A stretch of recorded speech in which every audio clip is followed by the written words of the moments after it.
So the other night during the debate, Trump was asked a question about banning racial sensitivity training.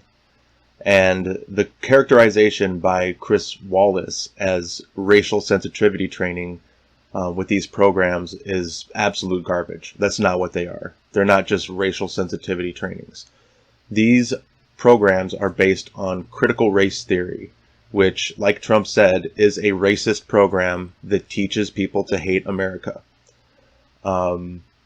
So I want to go through the documents from one of these trainings. This is a thread by Christopher Rufo. If you don't follow him on Twitter, I suggest you do. He's been excellent at exposing this type of stuff, and honestly, it probably wouldn't have been exposed at all if it weren't for him. He had been posting this stuff for a while. I had seen it, and I shared it with a lot of people. And then it ended up on Tucker Carlson, and that's when something was actually finally done about it. So I'm just going to go through some of the documents to kind of show what this training actually is and why it's wrong. So, to begin with, Christopher Rufo says here, the federal government's premier nuclear research lab hosted a 3-day re-education camp for white males with the goal of exposing their white privilege and deconstructing white male culture. Here are the leaked documents from the race-segregated, taxpayer-funded session.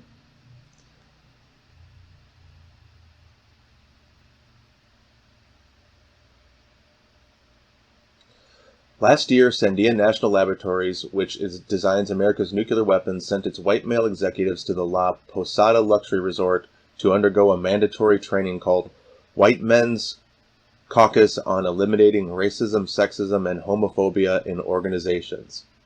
What a title. And these are the people involved.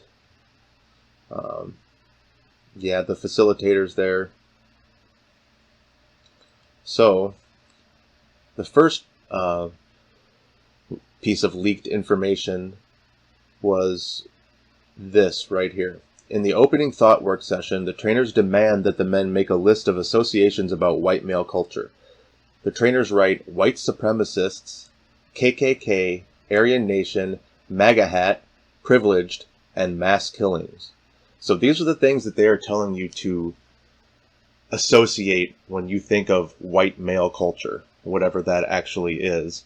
But let's take a closer look at this picture and what's actually in it. So as he pointed out, MAGA hat, that's white male culture, and it's supposed to be associated the same way you would associate the KKK, supremacists, Aryan Nation, privileged, can't dance, really, mass killings. So when you think of white men, what you're supposed to think of is mass killings, KKK, Aryan Nation, and white supremacists. And there are actually people in the media out there trying to convince us that this is not racist. And that's based on the idea that if you're anything but white, you can't be racist. And next, the trainers insist that white males must work hard to understand their white privilege, male privilege, and heterosexual privilege. They claim that white men benefit from positive stereotypes that far outweigh the Tim McVeighs and Ted Kaczynskis of white maleness. Wow. So let's look at the document related to this one. Systemic privilege is the web of unspoken, invisible benefits that come to a person by no virtue of his or her own. So all these people that work for these major corporations, these privileges came to them by no virtue of his or her own. They were just handed to them because they were white. They literally just walked in and said, "I'm white, give me this job."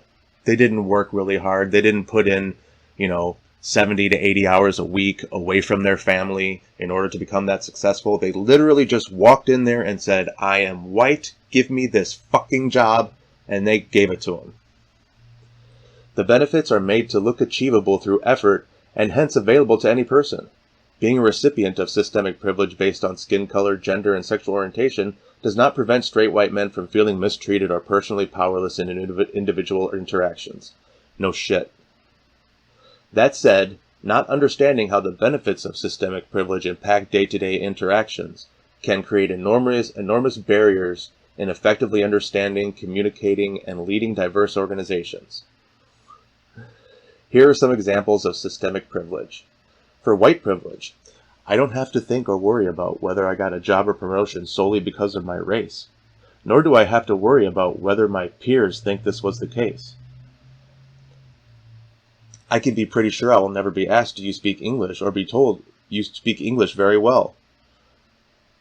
I do not need to ask myself if each negative episode or situation I experience has racial overtones. Neither does anybody else, honestly. I routinely witness and benefit from many positive white male role models displayed in the media, politics, and entertainment that far outweigh the Timothy McVeighs and Ted Kaczynskis of white maleness. But actually, if you notice, I want you to just do a little homework assignment and take a look around at advertisement these days. There's no white people. And if there is, there's like maybe one or two, and it's usually a woman. I routinely witness and benefit from white male role models, and they don't put enough Timothy McVeighs and Ted Kaczynskis out there to balance it out, is what they're trying to say. They're trying to say that we need more negative male, like evil white men out there to show how evil white men actually are. So the need to be right can block learning. Diversity learning is not about being right or wrong. It's simply that one has an incomplete picture of the whole. Male privilege. I can more easily put my work and work schedule first without regard to key obligations to my family and or significant others. I can, in many more situations than not, take up more time, get more respect, and be listened to more often than a woman. On the job, I am not judged by the attractiveness of my appearance. That's all bullshit too. That's all bullshit. They're literally just making this stuff up. Heterosexual privilege.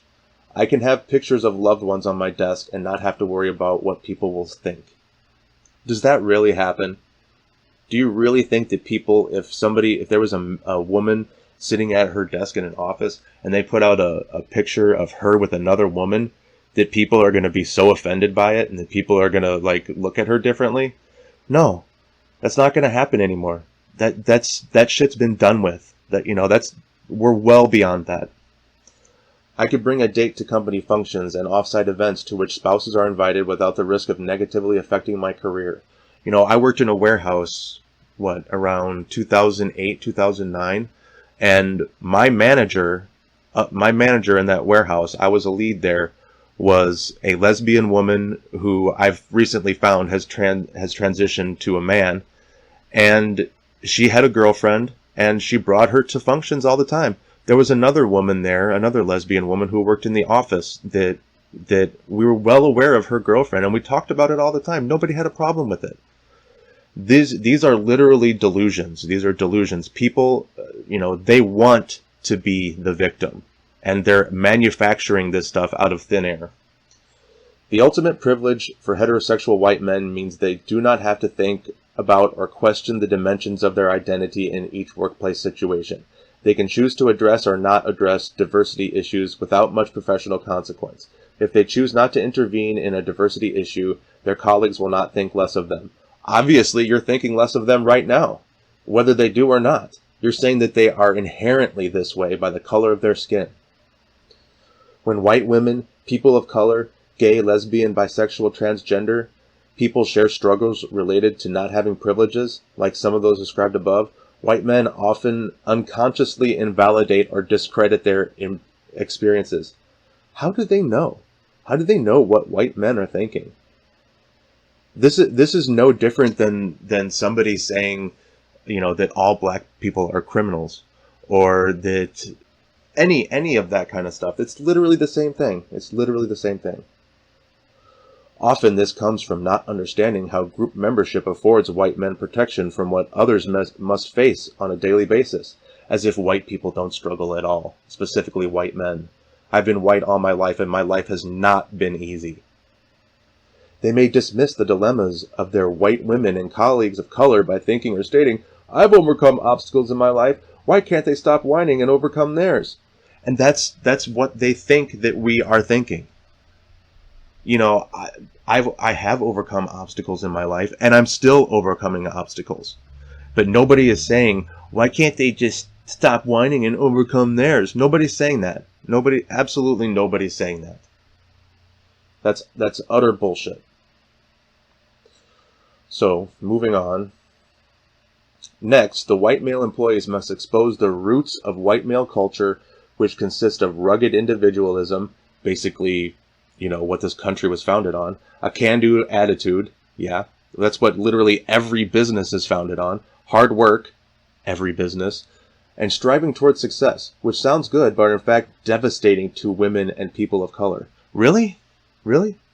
A can-do attitude and hard work and striving for success are devastating to women and people of color? Are you saying that women and people of color cannot work hard, cannot have a can-do attitude, and cannot strive towards success? Because that's what it sounds like to me. It sounds like these people are literally the same white supremacists that founded the Democratic Party, and now they're just turning around and finding a different way to oppress people.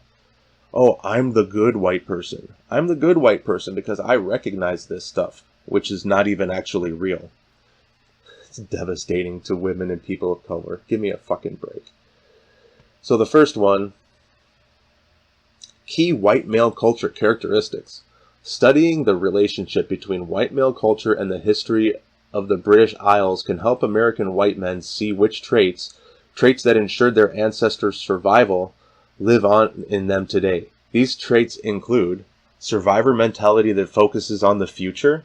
What? So you're not supposed to have a survivor mentality, and you're not supposed to plan for the future? A tendency towards rugged individualism.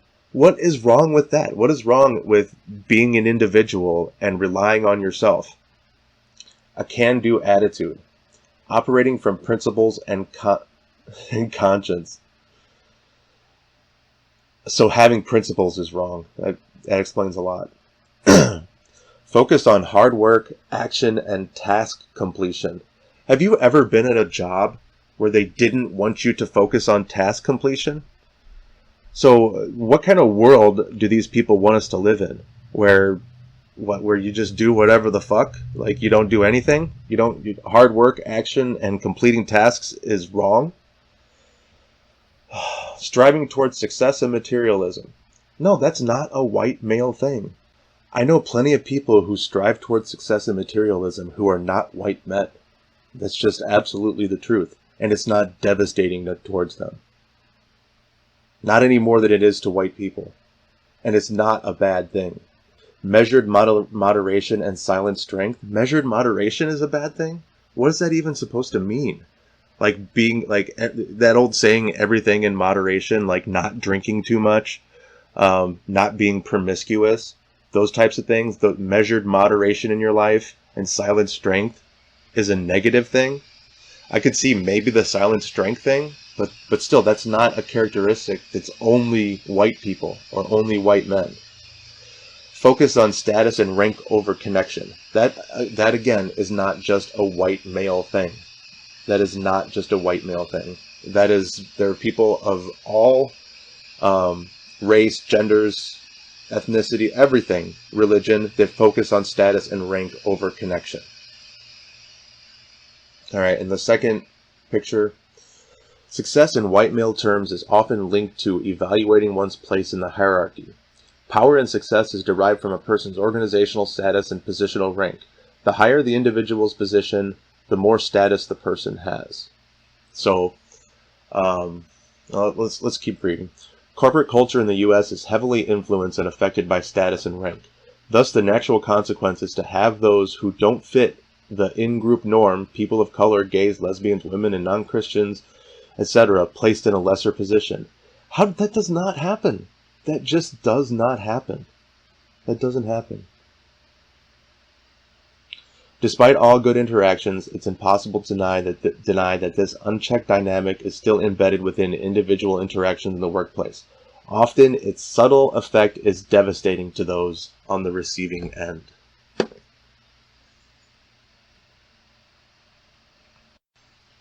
And what this makes me think about is the Pareto principle, which basically says that 10% of every organization, and this isn't even just for organizations, this applies to literally everything, even the massive stars in our galaxy. 10% of the workforce in any organization does like 50% of the work. And, that is a challenge. That is a challenge, but it's not a white male thing. It's a thing that happens all throughout nature. And if you want to address that, then address that. But don't racialize it. When you racialize it, that makes it racist. All right. Moving on. In fact, Chris says, in fact, the trainers claim that white male culture leads to lowered quality of life at work and home, reduced life expectancy, unproductive relationships, and high stress. It also forces this white male standard on women and minorities. So, from the program, Issue 2, Costs to White Men from the Current System. The white male culture is results-oriented, but the results are not without cost, according to the workshop leaders. Among these are the lowered quality of life at work and home, reduced life expectancy, unproductive relationships, and high stress. The fix-it orientation and rugged individualism limits white males' ability to hear and understand others, dampens their curiosity, isolates them from others, and limits their access to support networks. But you see the way they're talking about white men here in this last sentence. The fix-it orientation and rugged individualism limits white males' ability to hear and understand others. Where are they getting this from? Did they survey white men and ask them about this? This is literally racist towards white men. This is. I mean, there's no other way to put it. There's really no other. This is patronizing. It's just ridiculous. It dampens their curiosity, isolates them from others, and limits their access to support networks. Like, where are they getting this shit from? I really don't understand. I just do not understand, because this stuff does not fit me at all. None of this stuff fits me. And none of this stuff fits any other white male that I know. I know that there are white males out there that this actually does fit, but I feel like those are few and far between, and they're just running with this bullshit line based on that. So what's next? In Issue 3, Impacts of White Male Culture on the Workforce. As Proudman and Welp contend, whoever that is, the white male culture creates expectations, roles, and stereotypes for all segments of the workforce. White men, white women, and people of color. White men often overcompensate for the white male stereotype, abdicate group processes to women, and get blamed for lack of promotions for people from other groups. Because of the role they are expected to play, they typically don't have the opportunity to practice being an ally to diversity groups. What does that even mean? Where are they getting this shit? White women feel they don't have the option to be mediocre or they won't be taken seriously. Whatever. I've worked with women my entire life, and I've had plenty of female friends that I worked with too that would say that none of this ever applied to them. They often experience self-doubt and feel torn between work and family. Who doesn't? Everybody does. Every single person does. They have learned not to express emotion in the workplace lest they be perceived as high maintenance. Nobody wants to express emotion in the workplace, and nobody should be expressing emotion in the workplace. Workplace is not a place for emotions. People of color often resent having to conform to the white male standard in corporate America. They feel they are living out of context with who they really are and often see the company as temporary before returning to their own culture, thus affecting their retention. What does that even mean? What does that even mean? They're saying that they feel out of place until they get home at night? So do I. So do I. At nearly every single job I've ever worked at, I felt out of place. Jesus. It's just ridiculous.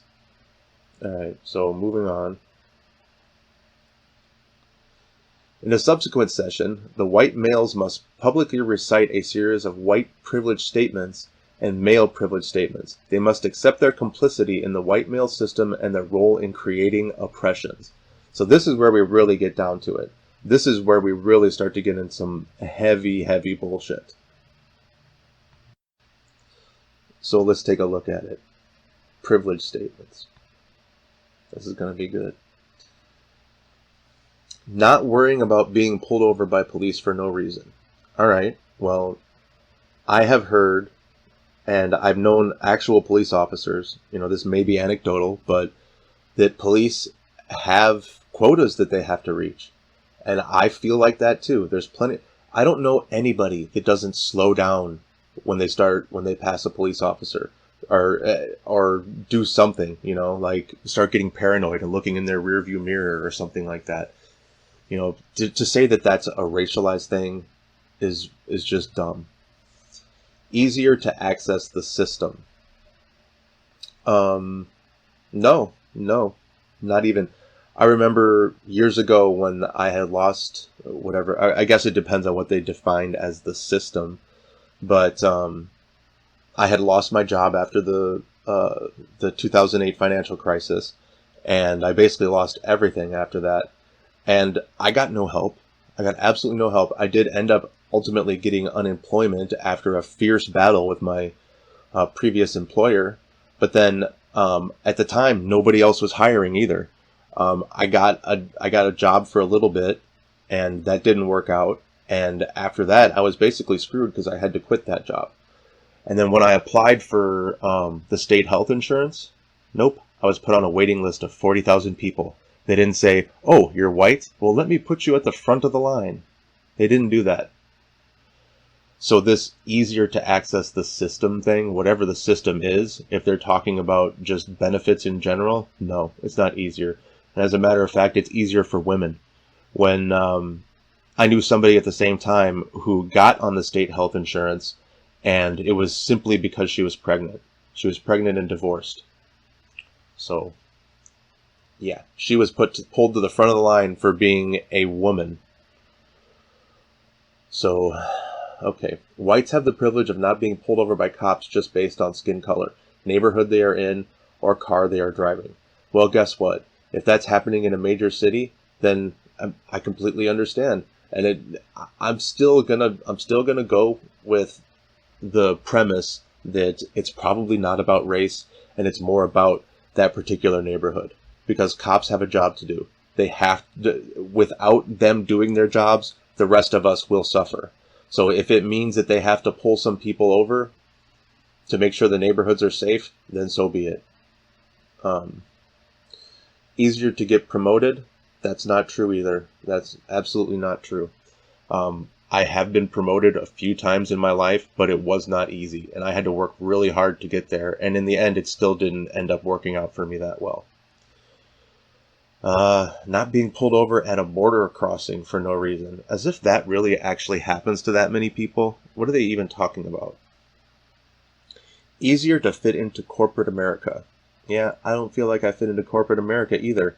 And I've worked a lot of jobs where I had, basically corporate overlords. And I did not fit in with them. What, they're saying just because I'm white, I would fit into corporate America? Come on, give me a break. White people can loiter at Starbucks without having the police called. And this is another one of those stories that was total bullshit. Those people sat there and they did not order anything, and the Starbucks employees were literally just doing their job. It wasn't because they were black, it's because they didn't order anything. Not being rejected for a loan. as if this only happens to non-white people. I know right now at this point in my life, I would not be eligible for a loan for anything.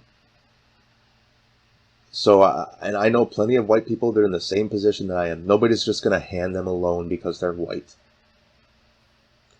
Being deemed as not having enough money to buy a house, car, etc. before I fill out the paperwork. Really? Come on, show me where that's happened. As a majority, we often prevail in elections which drive our society and economy. Yeah. Would you go over to Japan and then tell the non-Japanese people there that they're being oppressed by the majority because they vote in a specific way? No. Would you go to a Muslim country and then tell the Muslims that they're oppressing everybody, which in some cases they actually are, and tell them that they're oppressing the people there? No, you wouldn't. You wouldn't do that. No. If you are the majority, then fine. That's the way things should be. Well, actually, in our system, technically it shouldn't be. And our system is way better than just majority wins. Our electoral system is actually way better, so that we can't actually be oppressed by the majority. Acceptance is often without a test or trial of capability. Right, that only happens to white people. White privilege is being able to buy a home in any neighborhood they want. No, that doesn't happen to white people either. They don't just get to go buy a house wherever they want. Right now, I want a house in, Beverly Hills? I'd love to have a house in Beverly Hills. You think somebody's just going to give it to me? Bullshit.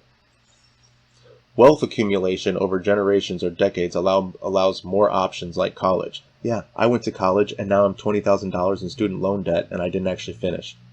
So, no, that's not just a white person thing either. Wealth accumulation over generations or decades? That didn't happen in my family. We expect things to be our normal since we are the majority. Yeah. But that doesn't mean I have a problem with what other people consider normal. I don't wonder if people judge me on the color of my skin. Actually, I'm starting to now. The more this shit comes out, I'm really actually starting to wonder if people do judge me on the color of my skin. And I'm thinking sometimes it's probably not a good idea to put my race or gender on work applications. Because I'm starting to think that they are discriminating. If you hear that, advertisements for any local businesses in your area, don't they have the EEOC thing at the statement at the end of their commercial or whatever, that they're an equal opportunity employer and they encourage women and minorities to apply? Yeah.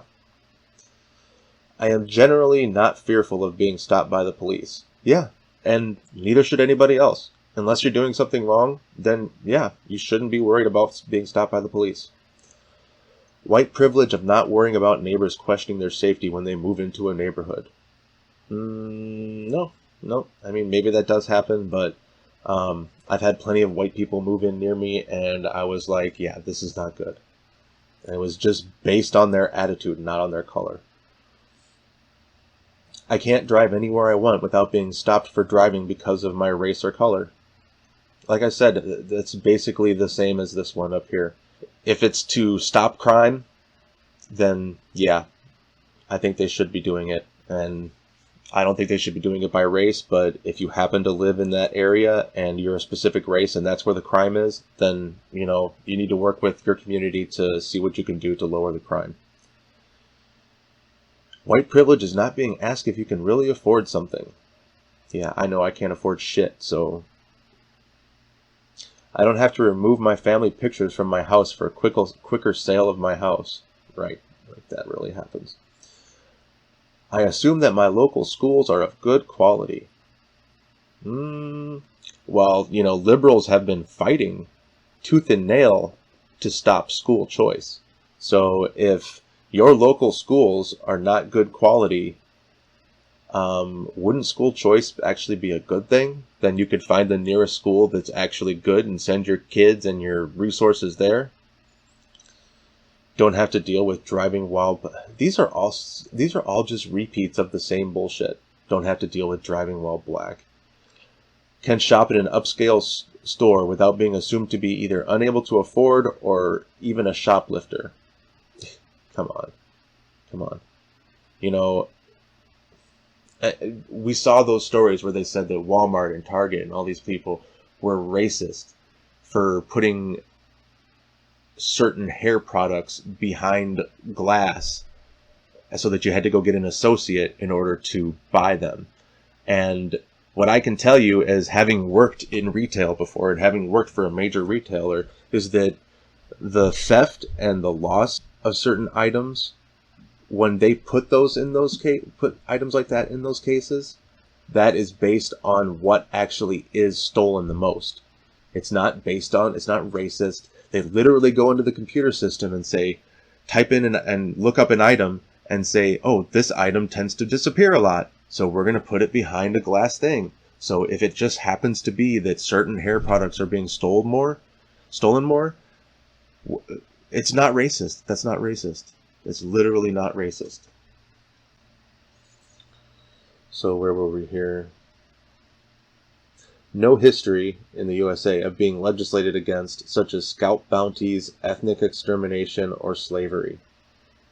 When did they have ethnic extermination in the United States? Maybe you could argue that some of the slavery was, but, I mean, the United States wasn't the Muslim slave trade where they literally did castrate and kill the slaves. So, yeah, this is quite a bit of an exaggeration. Whites generally have greater access to affluent areas. And this example is so stupid. Native Americans can't sell their house on the reservation and afford to move to the Bay Area. I don't even have a house to sell. So, yeah. I can walk freely into almost any business without being scrutinized. Not necessarily. Not necessarily. I don't feel that I could walk into any business without being scrutinized. Don't have negative assumptions made about intelligence or citizenship based on the color of your skin.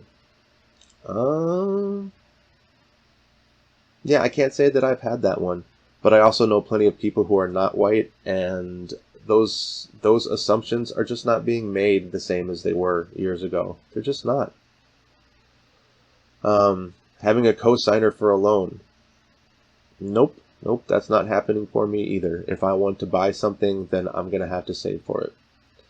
White people are more wealthy. I'm not wealthy. The ability to dominate language. Now this, I mean, what do you want me to say about that? To dominate language? What does that even mean? That I speak the language better than other people? Yeah. And if I went to Mexico, then I would not dominate the language there.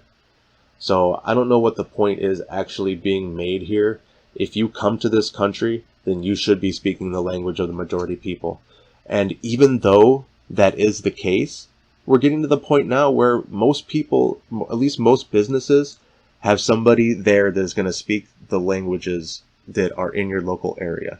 Like, I live where there are a lot of Hmong people, and at every single business that is around this area, there is somebody that speaks Hmong and Spanish usually in that business, so that people are able to be taken care of regardless of what language they speak.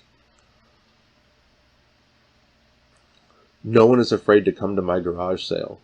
Is this really even a problem? Being accepted to a country. Who the fuck wants to go to a country club? I've never been to a country club in my life, and I wouldn't want to be. I wouldn't want to go to one. White privilege is being first in line, first to be served, first to be noticed, first to be listened to, etc., etc. No, it's not. I can't even count the number of times that I haven't been first in line, and I haven't been the first to be served or the first to be noticed. That's just bullshit.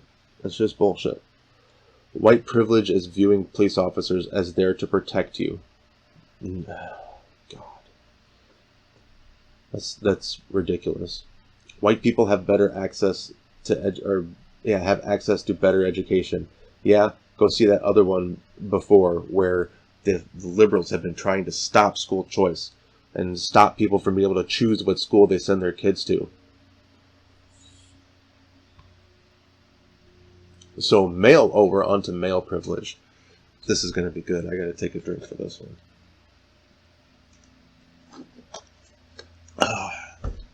Men can easily be physically dominating and intimidating. Yeah, and so can women. So can women. But I always thought the premise was that there was actually no difference between men and women. That's what liberals have told me, that men and women, there's literally no difference between the two. And I will say that I had an ex once who was actually very intimidating. And she, like, as much as I am a nonviolent person, she attacked me on multiple occasions. She shoved me up against the wall and hit me on multiple occasions. And then, one in particular, she literally out of the blue, just in the middle of an argument, came up and shoved me up against the wall, and then stared me down as if she was expecting me to hit her. And then when she realized I wasn't going to, she kind of stopped and looked confused and said, "Well, I had to do that because you're bigger than me." This is the kind of crap that this male privilege bullshit feeds. It feeds violent women. Men can make a mistake and be praised for being a risk taker.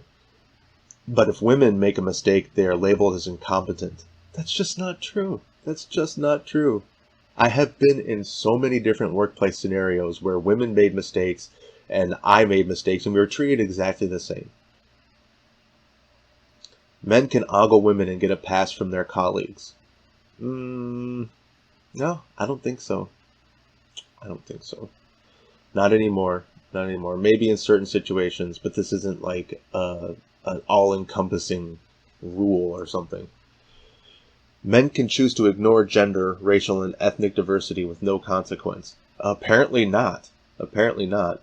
Why do you think they're having these racist training sessions? Men don't get overlooked or judged when they are on maternity leave. What? Men don't get overlooked or judged when they are on maternity leave. Whatever. When I was in elementary school, my principal in my elementary school, he got fired. He got fired for going on a paternity leave. I don't know what this maternity crap is. Men can't be mothers.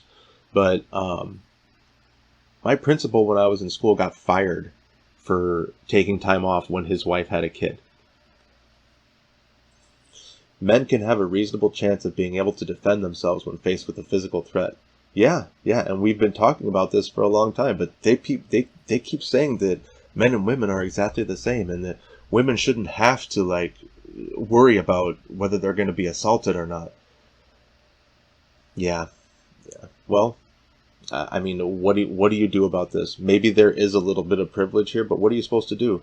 What the best thing you could do is make sure you have a guy with you at all times.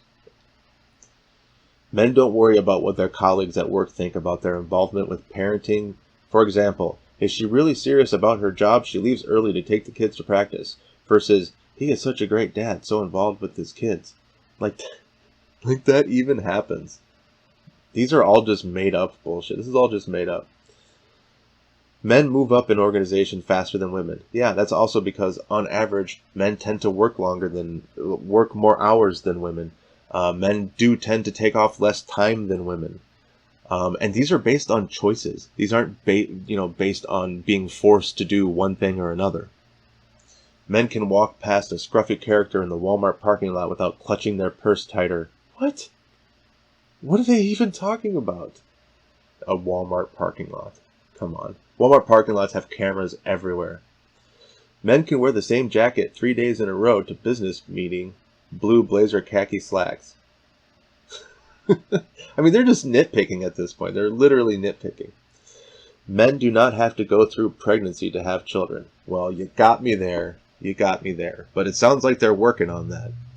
Oh, wait. Weren't they just saying that it wasn't that not only that women aren't the only ones that menstruate, and they're putting tampons in the men's rooms at colleges? I don't know. They might want to check because this doesn't sound woke enough. Men can be viewed as a stud, whereas women can be viewed as promiscuous or unladylike. Yeah, that's pretty much changed too. And with all these simps out there, they don't care what a woman's past is. The woman can be as promiscuous as any guy, and still have dudes falling all over to get with her, which I don't think either is a good thing. I think men who are promiscuous and women who are promiscuous are disgusting people. Men can stage at a different hotel from the conference and feel safe. Yeah, what? I don't understand what they want us to do about this, and why this inherently makes men inherently makes it that there's something wrong with men. This is just the way it is, and we've been arguing this for a long time, that men and women are different. Men are physically stronger. This is not very woke. This is not very woke at all. James Damore would, men's louder, deep voices and physical presence can be intimidating. Yeah, they can. They can be intimidating to other men, too. And guess what? Men actually are way more likely to be attacked by a man than a woman is. Men can be viewed negatively when they are stay-at-home dads, house husbands.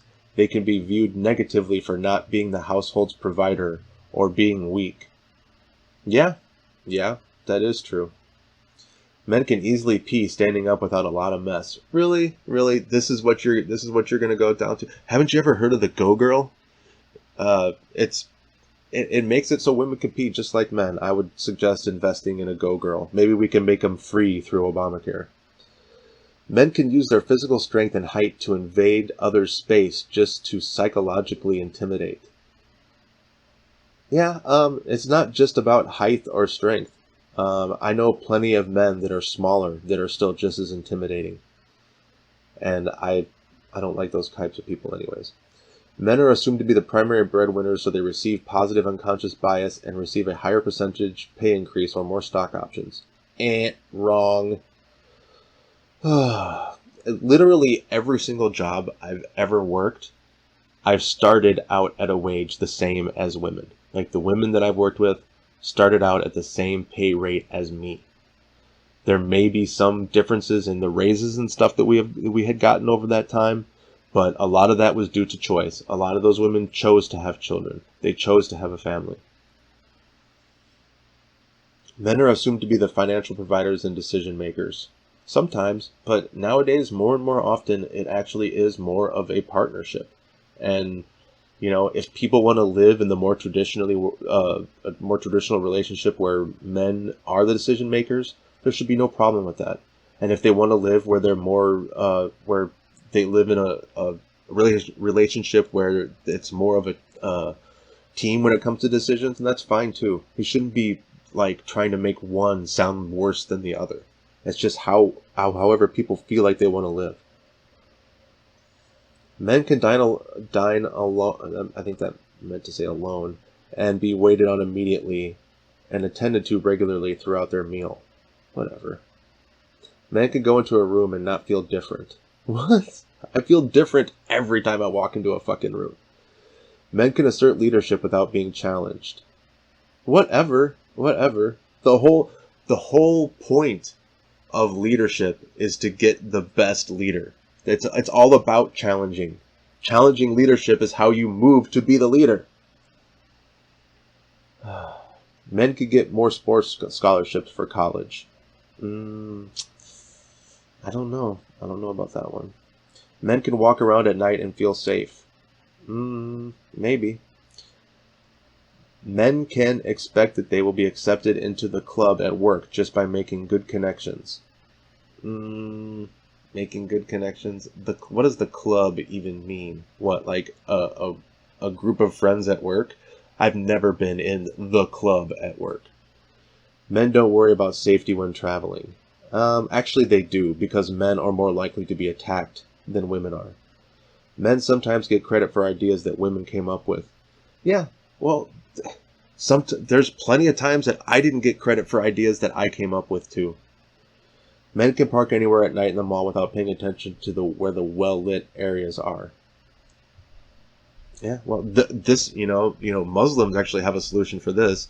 It's where every woman has to have a man with her. Men are rarely, if ever, asked to take notes, buy food, or set up the room. I've been asked to take notes, buy food, and set up rooms before. Men can jog at night and feel safe. No, like I said, men are more likely to be attacked than women. Men can choose to ignore housework. No. No, I do plenty of housework. Always have. Men can easily dress up, put on a tie and jacket, and there you are. Maybe, but I don't see how that's a privilege. That's just how things are. What do you want us to do about that? What would you like men to do? Men can walk across La Posada from our meeting area to their rooms without first making sure they have their room card in hand. I don't know what that's even supposed to mean. Men can go through life without dealing with time of the month. Oh God, you got me. I don't... Wait, didn't they say that men have periods too? I don't know. I feel like this isn't woke enough. Like, this is seriously not woke enough. They need to reformulate this whole thing and understand that men and women are pretty much identical. Isn't that what they say? There is no difference between men and women, and that men can menstruate? Alright. Well, that part was fun. Let's go see what's next. I think this is the final one. Finally, as the re-education cap concludes, the white males must write letters directed to white women, people of color, and groups regarding the meaning of this caucus experience. They apologize for their privilege and pledge to become better allies. Well, isn't this fucking fantastic? Let's take a look at see what the personal reflections. So it says, please write a short message directed to white women, people of color, and other groups regarding the meaning of this caucus experience for you. First and foremost, I am sorry. I am sorry for the times I have not stood up for you to create a safe place. I'm sorry for the time I've spent not thinking about you and all the privilege I've assumed because I have them. You have them. Second, I commit to taking a stand to ensure I make the environment around me safe. Isn't that actually kind of condescending to people of color if you're saying that white people have to make things safe, that people of color and women don't have to do anything, and that white men are supposed to be there to just fix everything for them? I don't know. It seems kind of condescending to me. So what did bigot number 2 say? The meaning of the caucus to me was to open my thinking and empathy around groups other than white males and how we interact with them from positions of power. Unwittingly sometimes... Whoops, let's go back. 14 was a huge learning about the impact we can have. It gave tools and some ideas on how to engage and deal. This is absolutely ridiculous. Because, there actually is privilege out there, but it's more about class privilege than it is about race. And these people probably are very privileged, but it's not just because they're white male. That's just how things ended up for them. And they probably are privileged, and they're probably very wealthy, and it's probably easy to do this to them and get them to agree with it. But what actually is going to be really disturbing is when this starts to get into like lower levels, when you have this at like a company, like places where I've worked before, where I've worked in warehousing and stuff, and you're starting to do this to white people that are, make $25,000 a year, and you're telling them how they're in a position of power and they're oppressing everyone around them. That's racist, and that's bullshit. The caucus allowed me to see the privilege, although not previously realized, that I have as a white male in society and at Sandia. Yeah, I'm not going to read all the rest of these. I mean, you get the point. So let's see. And who is leading? This characterization as a struggle session is good. That's exactly what it is. If you don't know what a struggle session is, look it up. A company called White Men as Full Diversity Partners. This is no joke. Their company is literally called White Men as Full Diversity Partners, and they specialize in confronting those who typically hold the power, namely white males. And I believe this was before they banned critical race theory in government agencies. So, in closing, Chris says, it's time to expose these taxpayer-funded pseudoscience and rally the White House and legislators to stop these deeply divisive training sessions. And my goal is simple. We must pass legislation to abolish critical race theory in the federal government. Let's push as far as we can. I agree 100%. This is not racial sensitivity training. It is a struggle session to humiliate white men and force them to apologize for their existence. Do you think they actually worked with any white men to get any of these ideas, to make sure they got all sides of the story? Of course they didn't. And I'm not saying that none of the people involved in this particular workshop aren't privileged. They likely are, but I am saying it's not because of their race. As this ideology filters down into other organizations, as it likely already is, it becomes damaging to everyone involved and puts a giant target on white men. This is already happening in our schools, and the people who tout this kind of Marxist garbage are directly responsible for the riots we see in our streets. Trump was right when he said this is racist, and we should all condemn this type of program at any organization. Thanks for watching.